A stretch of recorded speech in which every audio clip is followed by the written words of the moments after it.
Well, yeah. Then what happens when people who even have good intentions become sophists is once they're pushed to try and justify the unjustifiable, they end up digging their heels in. So like a lot of times, Yes.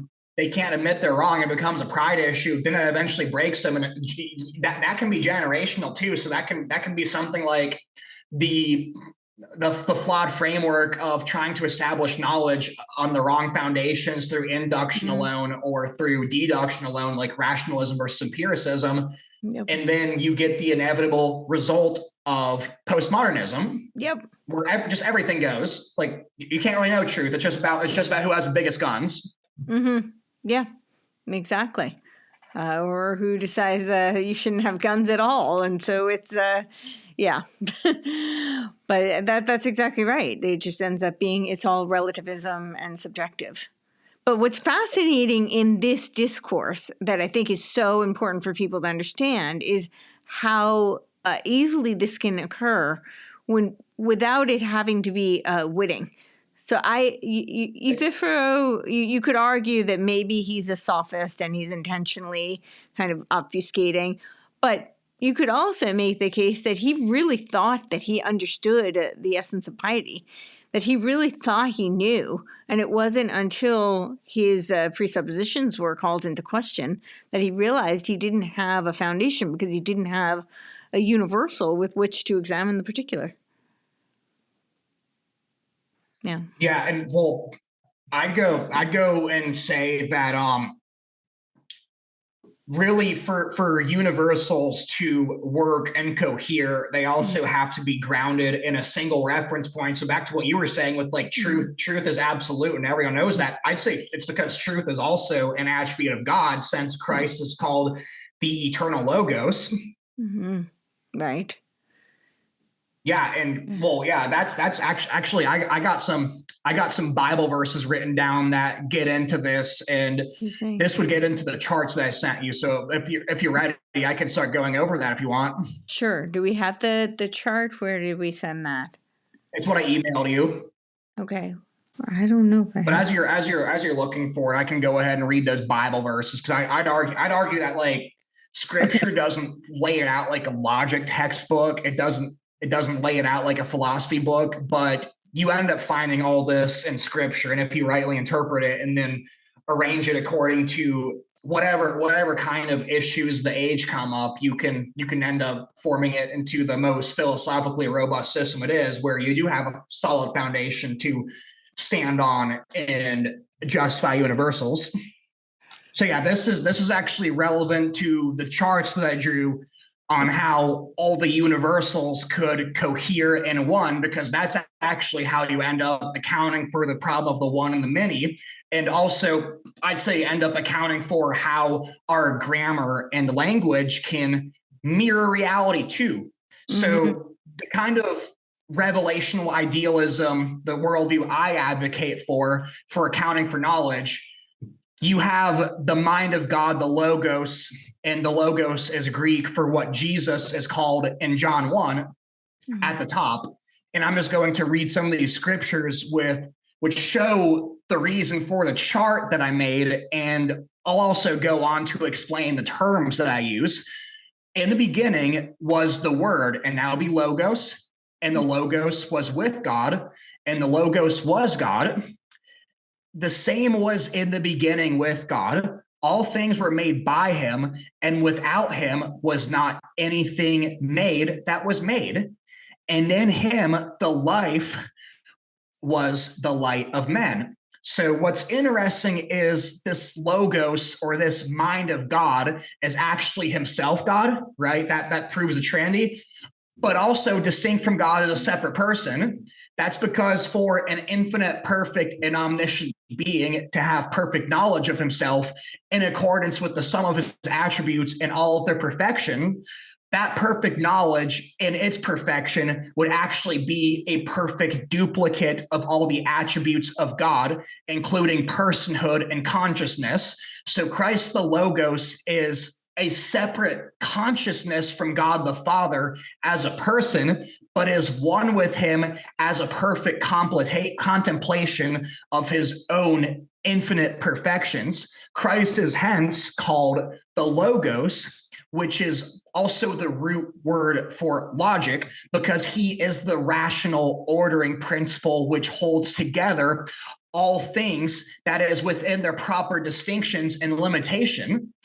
So this is from Colossians. So Paul says, giving thanks to the Father, which hath made us to be partakers of the inheritance of the saints in light, who hath delivered us from the power of darkness and hath translated us into the kingdom of his dear Son, in whom we have redemption for his blood, even the forgiveness of sins. This is where it's relevant. Who is the image of the invisible God, the firstborn of every creature? For by him were all things created that are in heaven and that are on the earth, visible and invisible, whether they be thrones or dominions or principalities or powers. All things were created by him and for him, and he is before all things, and all things in him consist. There you go. All the particulars. All the particulars are held together in the universal categories within Christ, the Logos, and he is the head of the body, the church, who is the beginning, the firstborn from the dead, that in all things he might have preeminence.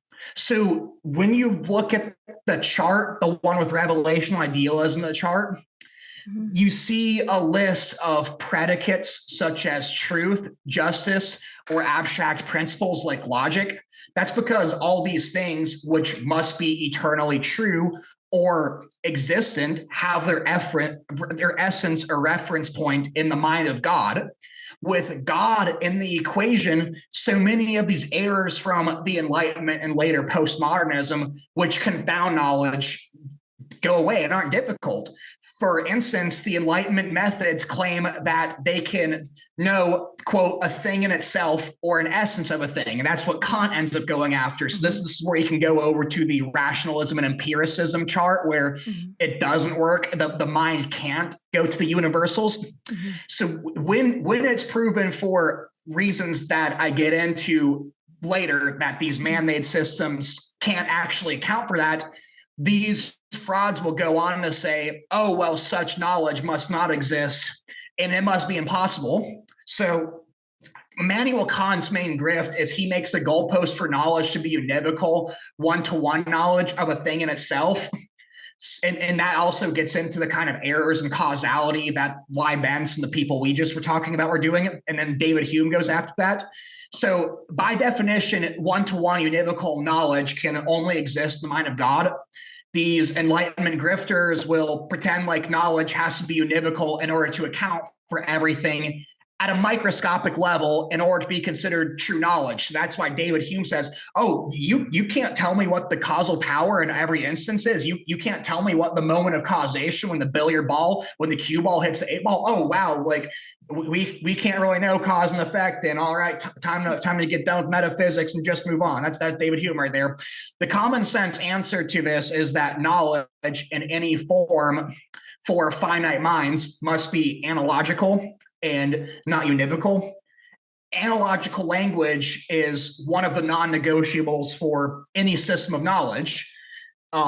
There are multiple fundamentals for knowledge, and analogical language is one of them, where the idea is that when we communicate, we don't communicate exact one-to-one exactness, and we don't have the exact ideas in each other's mind, but we can still generally talk about the same thing and have the same conversation. And good evidence for that is if you ask people that talk using the same words to define the same words they use, they'll rarely ever define the words they use the same way, but they'll still like agree with each other. So that's where it comes in.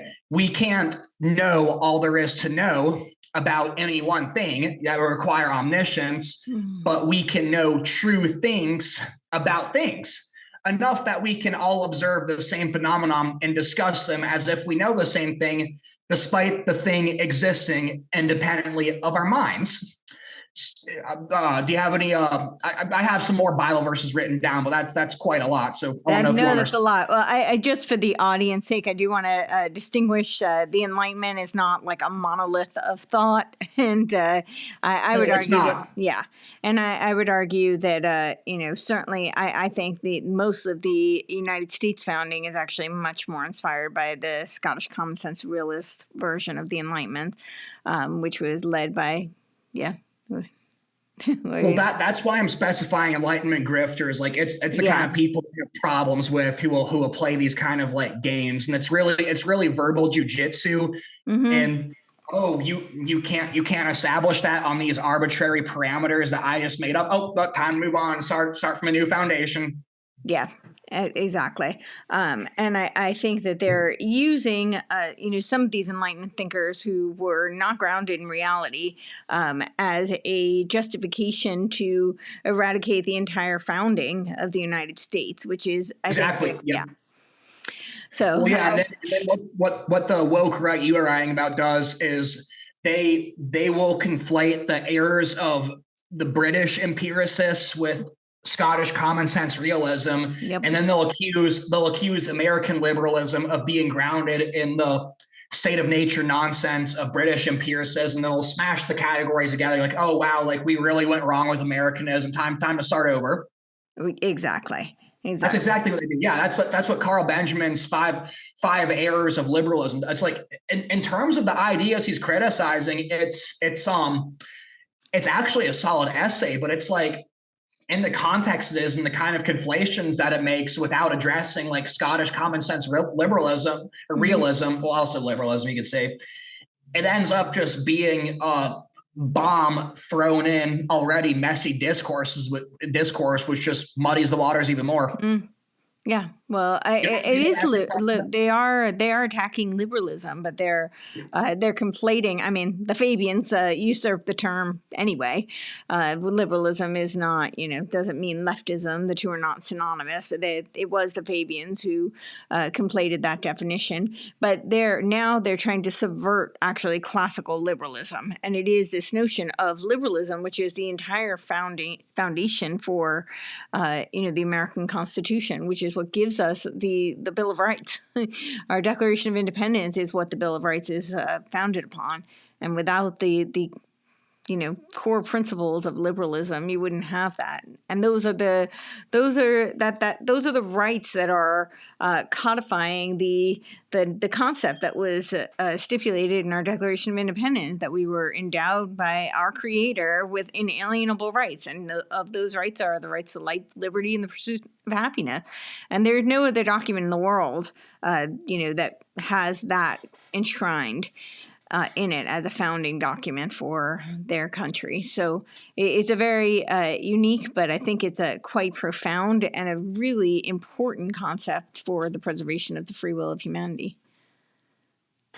Yeah, it gets really frustrating also because like you brought up the Fabians. I think that's the reason why this crowd also just goes on to like call everything a Jewish conspiracy, because once you start missing all those other components in history, you also lose sight of the kind of subversions and the kind of targets that the real bad guys behind the scenes are actually targeting. And like it's important to get all those facts right, because if you don't, you can start like letting a bad historiography do the heavy lifting of philosophy for you, and then you have an idea that a lot of these woke right people are promoting. Like, so because they idealize the kind of lines they're repeating, they don't realize that it's just more Marxism.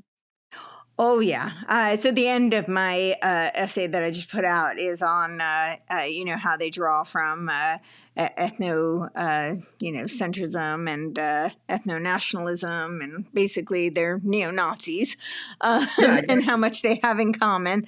So that I went through that actually in this article. But I think that's a really important point. It's not just the not having the context of history or using a inaccurate historiography, but I think that they're really thinking that they're going to redefine it. they think that that's the role, right, is to advance the historicity of man. So they need to redefine what's occurred and reinterpret and reanalyze, and that is essentially why they're utilizing the critical theorist playbook, because they have to undermine everything so you can eradicate it, wipe it out, toss a raba, right? And it ends up being incrementalism, because like I know. So I almost fell on board with this back in like 2022, because I remember I didn't really know about Chatham House. I didn't know about Medici. I didn't know about these like other families I talk about now. But I was like, well, Rockefeller's pretty high up there. Rothschild. Well, people are calling them Jews, and they have a kind of similar phenotype. So it's like I never completely like went on board with it's the Jews thing. But it's like, if you start noticing a lot of the kind of people that are put front and center, you can start accepting that narrative. Then it's like social media does a good job, because they'll promote the people who talk about the Jews, but they do it in a way where they'll ban smaller accounts for doing that, but then they'll promote larger ones. So it has the smoke screen, like they're the actual underdogs. So it's like, hey, like there's this stuff that's being hidden from us, and we want to be on the winning side. We want to get these people trying to destroy the world out of here. So they end up hitching themselves to a wagon that has a package deal that they're not aware of, and that's how they slowly will get radicalized into this weird like ethno-nationalist stuff also. Yep. That's exactly right. And so in that graphic of from my article, the second one right after truth, that's the Greek word for logos. And so that was the concept prior to, obviously, the biblical concept of logos. But this is the cool thing. It can mean word. It can mean truth. Like it can refer to quite a bit of different things. Like the Greek divine, language. Is divine reason, cosmic order, and the underlying principles of the universe. Exactly. That's what Christ is. Like that's what I was getting at. Yeah. Yeah. So interesting. Well, I think it's important for people to know that that's the Greek the Greek translation of logos is that's what it means, and how it comports. So, yeah. Well, I want to get back, like tying universals to God's attributes, and being able to justify universals, because Romans 1:18 and onwards ends up pointing to this also. Like I said, like the Bible doesn't directly spell it out like a philosophy book, but it still has all of it in there. For the wrath of God is revealed from heaven against all ungodliness and unrighteousness of men who hold the truth in unrighteousness, or you could say suppress the truth in unrighteousness, because that which may be known of God is manifest in them, for God hath shown it to them. For the invisible things, universals, abstract categories of him from the creation of the world, are clearly seen, being understood by things that are made. So that there's your matter participating in invisible realities that are either God's attributes or they're reflections of God's attributes, even his eternal power and divine glory, or Godhead, so that they are without excuse, because that when they knew God, they glorified him not as God, neither were thankful, but became vain in their imaginations, and their foolish heart was darkened. Professing to be wise, they became fools. So as we see in the book of Romans, God's invisible attributes, which would include universals or ideas in God's mind, are revealed through what has been made. God, by his own initiative, discloses true analogical knowledge by revelation, primarily as in first through sense perception, actually. That's why the emphasis in why we are accountable for knowledge of God is because he made himself known through what has been made. Those objects in this part, which communicates invisible eternal truths, are the particulars. These are the objects which are discernible only through sense perception, and then later from reflection and reason. The knowledge we derive from sense perception is contemplated and made intelligible through logic and through the reasoning process, which can categorize and discern invisible and eternal universal truths that are independent of the mind. So it goes sense perception, then you have a reasoning process which is part in the image of God. So there could be some outside spiritual forces, but it could also be internal. Mm-hmm. And truth ultimately starts with he who is truth himself, Jesus Christ, and makes it known through the revelation, rather it's sense perception, logic, or his revelation. Yeah, his revelation. Mm-hmm. So when I was the bad part of the Enlightenment, I'm talking about with the people who just say we need to start with reason or start with sense perception, where they make one have priority over the other in a way that's inappropriate and doesn't account for revelation. Mm-hmm. It ends up trashing this order. So this is where like going back to the chart I have, which shows rationalism and empiricism. Mm-hmm. So for the rationalism graphic, I have truth starting with the mind, where universals are discerned. Then from universals, the physical world can be deduced by like a string of deductions in the mind. We can get that later with Descartes, but that's literally that's not even a straw man. It sounds stupid when I summarize it, but that's literally what these people believe. Like you can't make it up. So then I have sense perception last because it becomes an afterthought in the rationalist method. You have to prove reason first. I think, therefore I am, and prove God, and prove the material universe, and then that's where sense perception comes in. So the rationalist method, I'd argue, is incapable of piercing the line between invisible eternal truths at the top of that chart and our own mind, which is at the bottom. So empiricism, just in summary, we're definitely not going to have time to get to John Locke today, but empiricism insists that knowledge of truth just starts with sense perception, but sense perception cannot account for innate ideas. In fact, the empiricists try to trash innate ideas. So their methodology can't pierce between universals and the knower. It can only pierce the line through revelation when all three of those are accounted for in their own proper order. So in other words, either God exists and he comes first and foremost, or your system is incoherent and can't support itself. Many rationalists and empiricists claim to be able to prove God, but they have to borrow from revelation to do so, then pretend like they're just starting with their own arbitrarily chosen foundation. So yeah, what I advocate for is Christian-derived common sense realism, and I say the Scottish system is the one that I find most appealing so far, which is what Courtenay also would advocate for. Mm-hmm. Yeah, I would, and I what I really do love is that it is the it allows, while it may derive from a Christian framework, it allows for as long as there is a realist framework, it allows for the potential to have other belief systems. So it is derived from, I mean, Thomas Reid was a priest, and he is one of the forerunners of the Scottish common sense realist thought. So it is derived from that, but it's about the metaphysical groundwork more so than, eradicating the notion of free will, by forcing people to subscribe to the belief system. And I just want to, to highlight what you did a really beautiful job, and it was very eloquent, but just to, for in really simple terms, essentially you've got, so on one side, the empiricists who are, they're arguing that they're really grounded in, very concrete, materialistic kind of a sensibility where they can know everything through the five senses, very simply put. And obviously that's there are things that we just know we know, and we can't necessarily see them, hear them, taste them.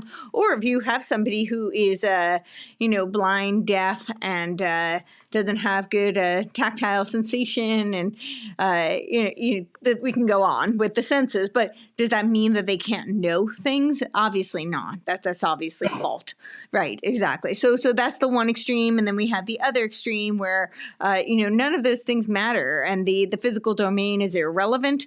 All is the mind, right? This says, bring us to Descartes, right? Cogito ergo sum. I think, therefore I am. His famous mind-body question the duality, but this is where they think that everything can be derived from reason. So we can that is the Gnostic sense of gnosis, right? That we just intuit. We have this immense kind of intense feeling. Usually, it's some sort of, they describe it as like a transcendent experience that would lead them there, often induced by either drugs or significant trauma, and that is the only way they can really know. They can achieve gnosis and real truth through this transcendent experience. And these are the two really polar extremes that when I laid them out to sound absurd, because it is absurd. We intuitively know that this is false. That there is some sort of an underlying universal that we can know. That we, I think that in some sense Kant did get right that we do have a priori knowledge, but this is because there's universals that we can all subscribe to. There's not so much a priori in a Gnostic intuitive sense. It's a priori because there's absolute truth. Yeah, I agree. Back to what I was saying about Scottish realism. Like, yeah, it's what makes it good is it has a set of ideas which makes the idea that universals correspond to speech, and that what we talk about and negotiate over is real. So I'd say that's the pragmatic utility. So in terms of having a functional society on classical liberal principles, Scottish realism is ideal for that purpose. But what I was talking about with the whole spiel about how Christianity can only account for it is more of like a whole systematic philosophy. Because I'd say that once you don't have the Trinity, for instance, you can't really account for a subject-object distinction. That's where the difference I was getting at. Like, it's not saying like, oh yeah, we can't talk to non-believers and they are not capable of reason. It's like, no, they definitely are. Like even empiricists, like you said, they're like,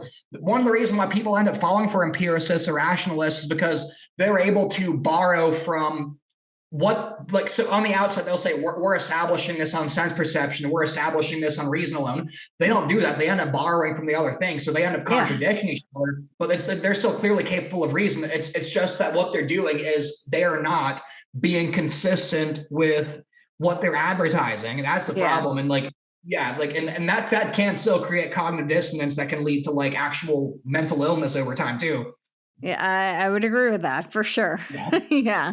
And it's very misleading to those who are witnessing it, right? Because they're drawing upon things that they're not admitting to having in their toolkit, right? And so therefore those who are witnessing it, the bystanders, think that who don't see the other tools that are in their kit that they're drawing from are misled. So they're thinking that it is a viable system. Well, yeah, and then it also appeals to pride because they're like, look, I got all this. I proved God and I proved the material universe and I can justify sense perception. I did that from just crawling in a Dutch oven and using my mind alone. Like that, like, and then other people see that it's like, I think that appeals to their pride also, and that's why like you had so many people that are well read and knew about Aristotle, knew about Plato, knew about the classics, knew about the scholastics. Why they're like, well, all right, let's move on from that. We know better than these people.